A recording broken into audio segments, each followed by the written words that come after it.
अस्सलामुअलैकुम। कैसे हैं आप सब लोग? उम्मीद करती हूँ आप सब लोग ठीक होंगे, खैरियत से होंगे। आज मैं आप लोगों को एक न्यू रेसिपी सिखाऊंगी जो कि बहुत ही ज़बरदस्त है।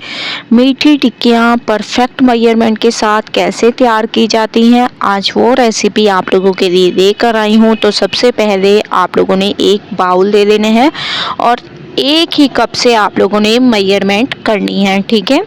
तो आप लोग देख रहे होंगे मैंने एक ही कप से मेजरमेंट की है। एक कप मैंने मैदा डाल दिया और 2 कप आपने मैदे के ऐड करने हैं। तो 2 कप मैंने मैदे के ऐड कर दिए। इसके बाद 1/4 कप आप लोगों ने सूजी का ऐड कर देना है। इसके बाद जिस कप से हम लोगों ने मैदा लिया था उसी कप से आप लोगों ने 1 कप पिसी हुई चीनी ऐड कर देनी है। इलायची भी मैंने साथ में पीस ली थी ताकि बाद में हमें पीसने की ज़रूरत ना पड़े। इसके बाद आप लोगों ने इसमें पिसा हुआ नारियल ऐड कर देना है, ठीक है। ये ऐड करने के बाद इसमें 3 से 4 चम्मच सफ़ेद तिल ऐड कर दें। इसके अलावा आप लोग इसमें ड्राई फ्रूट्स ऐड कर सकते हैं, ठीक है। बादाम, पिस्ते, काजू जो आप लोगों के पास अवेलेबल हो आप लोग इसमें ऐड कर सकते हैं। इसके बाद आप लोगों ने 1/4 कप इसमें घी का ऐड करना है जिसको मैंने मेल्ट कर दिया था। तो ये आप लोगों ने डालकर इन तमाम चीज़ों को अच्छे तरीके से मिक्स करना है। मिक्सिंग पहले आप लोग कर दें ताकि घी अच्छे तरीके से मिक्स हो जाए। अगर आप लोग घी को मेल्ट करके ऐड नहीं करेंगे तो घी अच्छे तरीके से मिक्स नहीं होगा, ठीक है। बहुत ही ज़बरदस्त तरीके से आप लोग देख रहे होंगे मैं इसकी मिक्सिंग कर रही हूँ। इस तरीके से आप लोगों ने इसकी मिक्सिंग करनी है। और 1/4 कप मैंने इसमें दूध का ऐड किया है। अगर मुझे और ज़रूरत पड़ी तो इसमें मैं मज़ीद दूध ऐड करूँगी। तो आप लोगों ने ऐसे मिक्सिंग करते जाना है। तो माशाल्लाह से आप लोग देख रहे होंगे तकरीबन 1.5 कप दूध मैंने इसमें ऐड किया और ये माशाल्लाह से हमारी डो जो है तकरीबन तैयार होने लग गई है। तो 1 से 2 दफ़ा आप लोगों ने इसको ऐसे गूंथ लेना है ताकि ये अच्छे तरीके से सेट हो जाए। उसके बाद फिर चलेंगे नेक्स्ट स्टेप की तरफ। तो 1 से 2 बार आप लोगों ने इसको बहुत अच्छे तरीके से गूंदना है। जितना ज़बरदस्त आप लोग इसको गूंदेंगे उतने ज़बरदस्त आप लोगों की ये मीठी टिक्कियाँ तैयार होंगी, ठीक है। जैसे कि आप लोग जानते हैं कि रजब का महीना है और ये मीठी टिक्कियाँ बहुत बनाई जाती हैं। तो आज मैं आप लोगों के लिए इस वजह से ये रेसिपी लेकर आई हूँ परफेक्ट मेजरमेंट के साथ। इसमें आप लोगों को कोई और मेजरमेंट करने की ज़रूरत नहीं पड़ेगी जब आप लोग एक ही बार एक ही कप से तमाम मेजरमेंट करेंगे तो, ठीक है। तो ऊपर से आप लोगों ने इसके ऊपर थोड़ा सा घी ऐड कर देना है, लगा देना है। इसके बाद इसको कवर करके आधे घंटे के लिए रख देते हैं। उसके बाद नेक्स्ट स्टेप की तरफ चलेंगे। तो आधा घंटा हो चुका है, इसको मैंने कवर करके रख दिया था। आप लोग देख रहे होंगे डो हमारी सेट हो चुकी है माशाल्लाह से, ठीक है।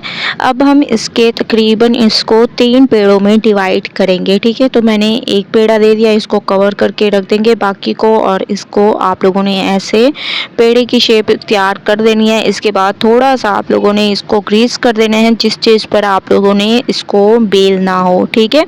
वैसे तो आप हाथ की मदद से भी इसको बेल सकते हैं लेकिन हाथ की मदद से ये मोटी रहेंगी, ठीक है। अगर आप लोग इसको थोड़ा सा बारीक बेलेंगे तो बहुत ही क्रिस्पी ये तैयार होंगी हमारी मीठी टिक्कियाँ। इतनी भी बारीक ना हो, बस नॉर्मल हो, ठीक है। मैं आप लोगों को चेक करवाऊंगी कि कितनी आप लोगों ने इसकी मोटाई रखनी है। तो माशाल्लाह से आप लोग देख रहे होंगे मैंने इसको बेल दिया। फोक की मदद से इसमें सुराख कर देंगे ताकि ये अंदर तक क्रिस्पी हों और ज़बरदस्त तरीके से ये पक जाएं और अपने अंदर ऑयल को एब्जॉर्ब ना करें, ठीक है। तो इस तरीके से आप लोग फोक की मदद से हर तरफ से सुराख कर दें। उसके बाद या तो आप लोगों के पास कटर मौजूद हो या कोई कप हो, उससे आप लोग इसकी कटिंग कर सकते हैं। कोई भी शार्प चीज़ आप लोगों ने ले लेनी है और उसके मुताबिक इसकी कटिंग कर देनी है। ज़बरदस्त तरीके से मैं इसकी कटिंग करूँगी आप लोगों के सामने। बहुत ही आसानी से इसकी कटिंग होगी, बस स्टेप बाय स्टेप आप लोग देखते जाएं और रेसिपी को इंजॉय करते जाएं। अब मैं आप लोगों को दिखाती हूँ कि इसकी कितनी मोटाई है, ठीक है। इसके मुताबिक आप लोगों ने इसको बेलना है। ये देखिए थोड़ा सा ऊपर से आप लोगों ने प्रेस कर देना है, सेट कर देना है और इसकी मोटाई आप लोग देख रहे होंगे, ठीक है। तो तमाम को मैंने बेल दिया। अब इसको चेक करेंगे कि बबल्स बढ़ना स्टार्ट हो गए हैं ऑयल में। अब हम इनको करेंगे फ्राई। ठीक है। तो आप लोगों ने इसको फ्राई कर देना है, एक साइड इसकी पकने देंगे और 2-2 मिनट के बाद आप लोगों ने इसके साइड को चेंज करना है। और क्योंकि इसमें चीनी है तो चीनी जलने का ख़तरा होता है, तो हल्की आंच पर आप लोगों ने इसको फ्राई करते जाना है। तो माशाल्लाह से 2 मिनट के बाद मैं इसकी साइड को चेंज कर रही हूँ। आप लोगों ने बिल्कुल इसी तरीके से 2-2 मिनट के वक्फे से साइड को चेंज करते जाना है, जब तक कि एक खूबसूरत सा कलर ना आए तब तक आप लोगों ने इसको फ्राई करते जाना है, ठीक है। तो माशाल्लाह से आप लोग देख रहे होंगे, अब दोबारा से हम लोग इसकी साइड को चेंज करेंगे, एक खूबसूरत सा कलर आने लग गए हैं। और फिर मैं आप लोगों को बार बार ये कह रही हूँ कि हल्की आंच पर आप लोगों ने इनको फ्राई करना है, अगर तेज़ आंच की तो ये जल जाएंगी। इस वजह से आप लोगों ने इसको हल्की आंच पर फ्राई करना है ताकि आप लोगों को मुश्किल ना हो और अच्छे तरीके से ये फ्राई हो जाएं। तो माशाल्लाह से ये हमारी फ्राई हो चुकी हैं, इनको हम लोग निकाल लेंगे और बाकियों को भी हम लोग इसमें डालते जाएंगे ताकि वो साथ में फ्राई होती रहें, ठीक है। तो आप लोगों ने साथ ही साथ इनको भी डालते जाना है और इनको भी बहुत अच्छे तरीके से फ्राई कर देने हैं, क्योंकि तमाम को बेलने के बाद जब हम इनको फ्राई करते हैं तो जल्दी से फ्राई हो जाती हैं। आधा काम तो वैसे भी हमारा हो जाता है बेलने का। तो माशाल्लाह से आप लोग इसकी लुक देख रहे होंगे, बहुत ही ज़बरदस्त, बहुत ही ज़्यादा अमेजिंग तरीके से ये फ्राई हुई हैं। अभी इनको ऐसे रख देंगे और तकरीबन 10 मिनट के बाद ये क्रिस्पी हो जाएंगी।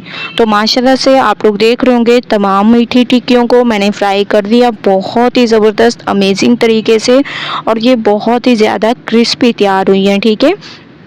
तो माशाल्लाह से आप लोग देख रहे होंगे फाइनल लुक कितनी अमेजिंग इसकी लुक है। एक मैं आप लोगों को तोड़ कर भी दिखाऊंगी कि फॉक की मदद से जो हम लोगों ने सुराख किए थे उसकी वजह से इसने ऑयल अपने अंदर एब्जॉर्ब नहीं किया। ये देखिए माशाल्लाह कितने अंदर तक ये क्रिस्पी और ज़बरदस्त तरीके से ये हमारी तैयार हुई है। एक बार रेसिपी ज़रूर ट्राई करें, मुझे अपना फीडबैक ज़रूर दें। रेसिपी पसंद आए लाइक करें, शेयर करें।